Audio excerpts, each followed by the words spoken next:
What up, crew? Welcome back to another video. You already know what this video is about based on the title. So why quit my job? Let me just get right into it, guys.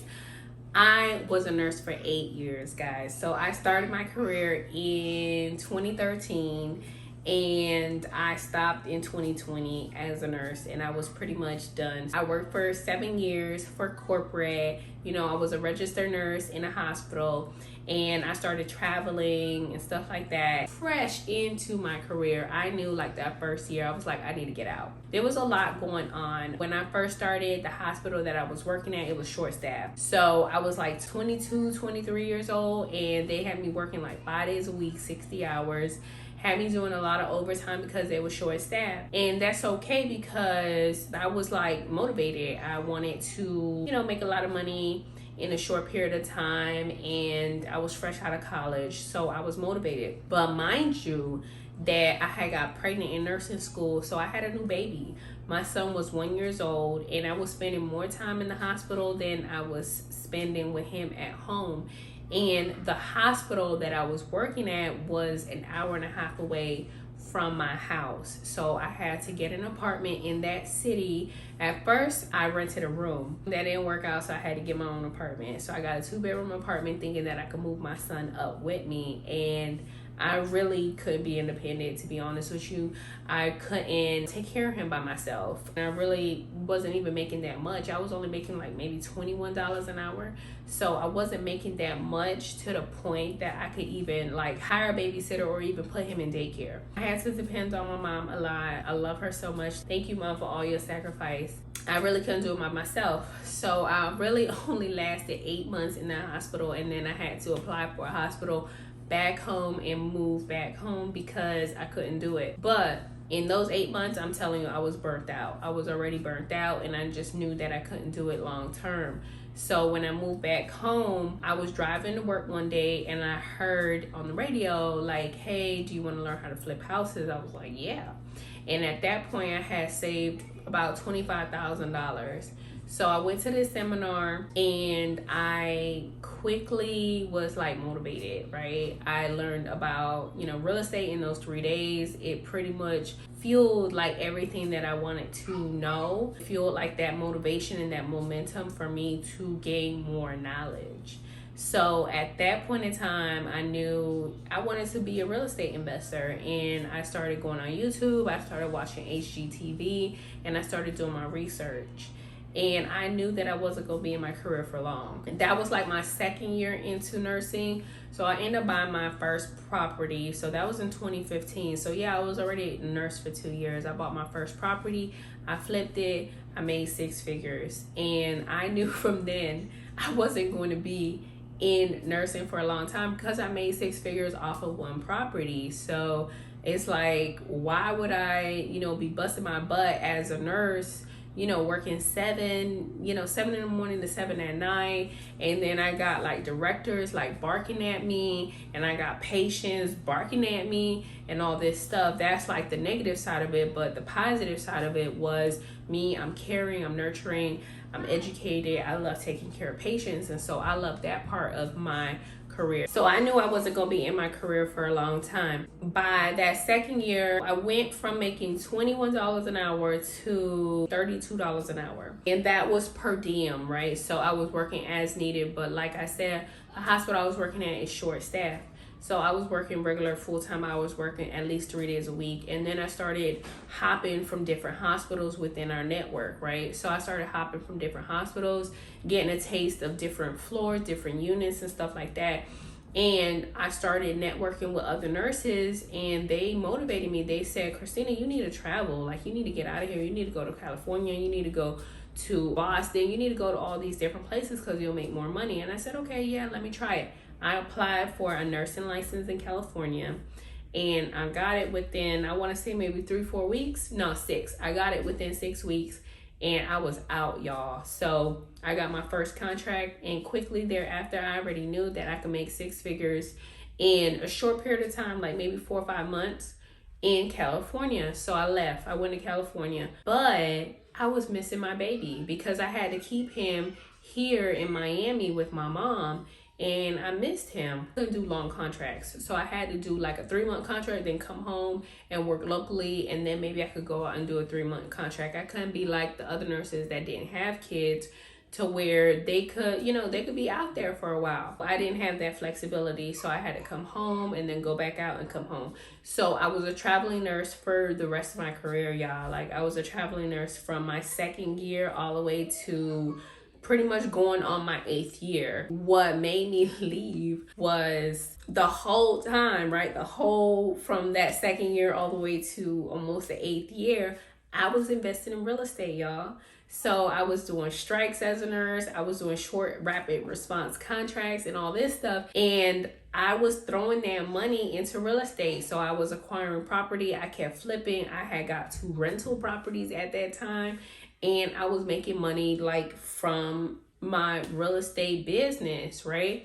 So I was doing both. I was like a full-time corporate America career woman, and then I was an investor / business owner entrepreneur.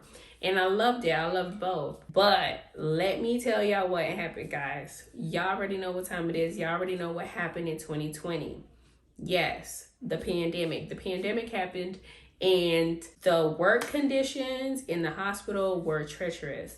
They were very poor work conditions, and it was a lot of fear. There was a lot of, mistakes being made. There was a lot of misinformation, miseducation. There was a lot of stress. There was a lot of like critical thinking, but not even critical thinking, critical like results happening, like critical situations happening, like patients dying left and right. Like, it was crazy.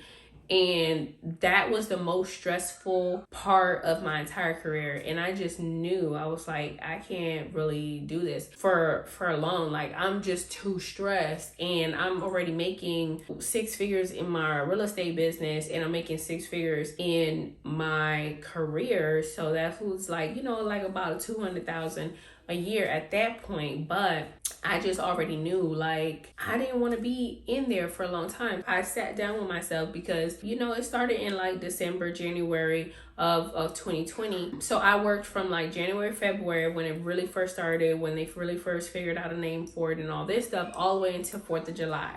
4th of July, 2020, that was my last day. That was the day that I quit. That was the day that I decided, hey, I'm never going back to the hospital again. Like, these work conditions are not for me, right? And from then on, I sat with myself. I had to figure out, like, what was worth it for me? Was it worth it for me to, be at home with my family and running my business, passively or more actively? Because at that time, I was like a passive landlord. So I could be now more active. I could acquire more property. I could do all that stuff.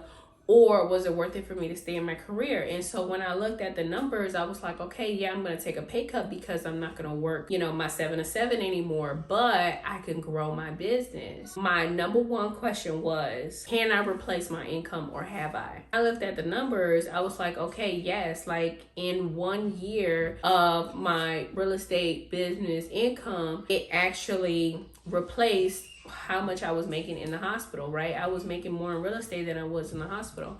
And so at that point, it clicked, guys. It clicked, and it was a wrap for me, because I knew, okay, my business is making more than my career. So now it's a liability for me to be in my career and actually clocking in for the hospital, clocking in for the, the CEOs of this Fortune 500 company. So I'm like, I need to be clocking in for my own Fortune 500 company and growing my business. So at that point, when my answer was yes, you have replaced your income, that's when I knew I needed to quit, or quote unquote retire from nursing. And that's exactly what I did. I quit. I was done in 2020, never went back again, never looked back again. Now it's 2023, you guys. It's been 3 years, and I've been a full-time entrepreneur, business owner, super successful in my business, in real estate and other investments that I have had. And I just want to encourage you guys, like, ask yourself that question. Ask yourself, like, can my business replace my job income, right? Or has it already, right? Like, let's say that you started a business and you are making like 30, 40,000, and then in your job you're making 60. You're almost there. Imagine those 8 hours or those 40 hours that you put in a week that you put inside your business. You're already making 30,000 on the side. Imagine if you put those full-time hours into your business, you could double that. So yeah, you could make the 60,000, right? You could make 90, 100. So you have to ask yourself, have I replaced my income, or can I replace my income?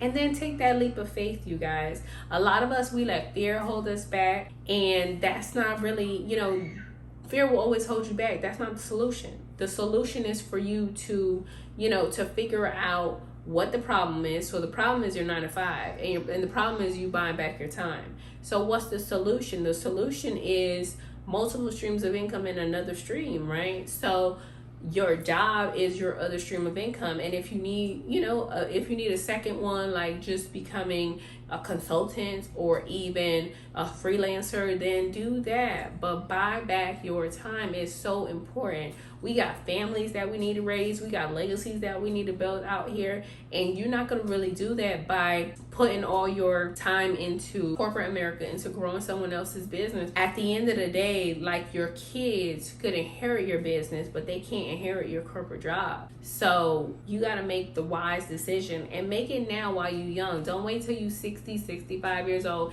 and you regret not growing your business to the point that you could leave it down and build that legacy and have your kids become the CEOs and the CFOs of your business. So make that decision now while you're young, because time is of the essence, and it's the thing that we do not get back. So you don't want to be sleeping on yourself, your family, your legacy, your generational wealth, and everything that you building out here. Okay, so that's the reason why I quit my job, because it was too stressful. I needed to buy back my time. I had kids that I was pretty much spending more time with my coworkers than them. And I had already started a business, and my business was making the same amount, not more, but the same amount of money. Let's just say it's 100, the same amount of money as my job. So even though I took a pay cut because I'm not making the job income, I grew it in the business side. So if you're in that position, I'm gonna just encourage you, take that leap of faith and quit, because at the end of the day, God got you, baby. God is not going to let you down. God is going to provide for you. So if you put God first and put yourself second and really hone in on your business, it's going to flourish, or going to succeed. So put God inside of your business. A lot of us, we don't do that, and that's why we're wondering why our business is not growing, because you don't got God in your business. So if you have God in your business, then boom, it's going to grow. If you have God in your family, then it's going to succeed. If you have God wherever you need him, which is everywhere, then you're going to have the right results.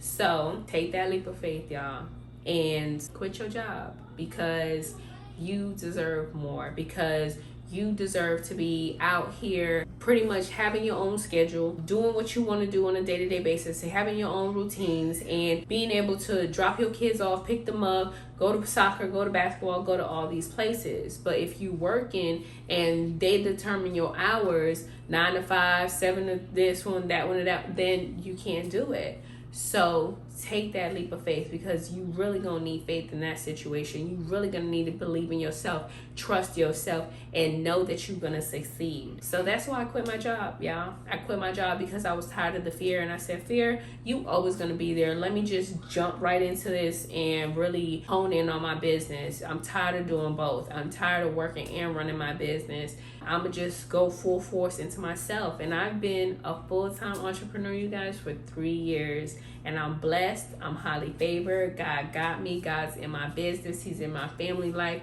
He's in my health. He's in everything. So that's why I came on here today. So I know that, if you clicked on the title of this video, I know that you needed some type of encouragement on quitting your job, on putting yourself first, on deciding to buy back your time so that you could do actually the things that you want to do, whether dropping your kids off, picking them up from school, having your own routine, your own schedule, creating your own time, whatever it is. So that's it for this video, crew. Thank you so much for tuning in, and I'll see you on the next video.